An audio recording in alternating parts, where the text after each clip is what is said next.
शिक्षा को व्यापार और बच्चों के भविष्य को मुनाफे का जरिया बना दिया है। सत्र 2026-27 शुरू होने से पहले ही प्रदेश के कई स्कूलों में किताबों की खरीद बिक्री अवैध रूप से शुरू कर दी गई है, जबकि सरकार के स्पष्ट निर्देश है कि किताबों की सूची और खरीद प्रक्रिया पोर्टल पर अपलोड होने के बाद ही लागू की जाए।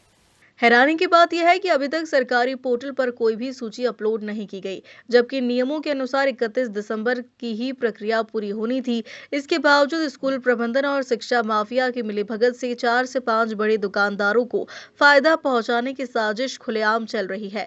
सूत्रों के अनुसार स्कूलों में एक ही दुकानदार की किताबें खरीदने का दबाव बनाया जा रहा है।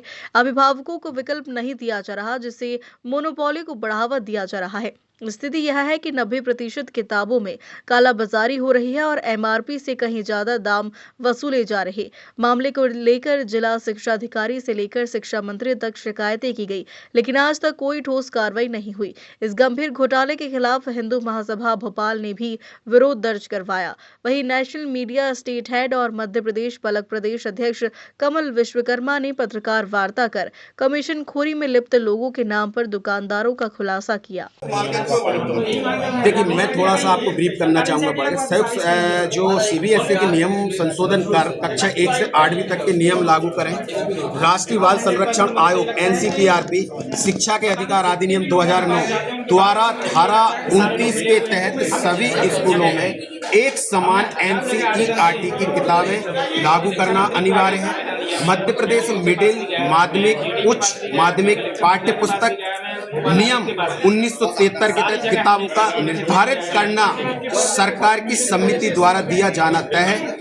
नंबर 5, निर्धारित समिति में एनसीईआरटी एंड एससीईआरटी की किताबों का निर्धारण किया है, जिसको सभी स्कूलों को लागू करना अनिवार्य है।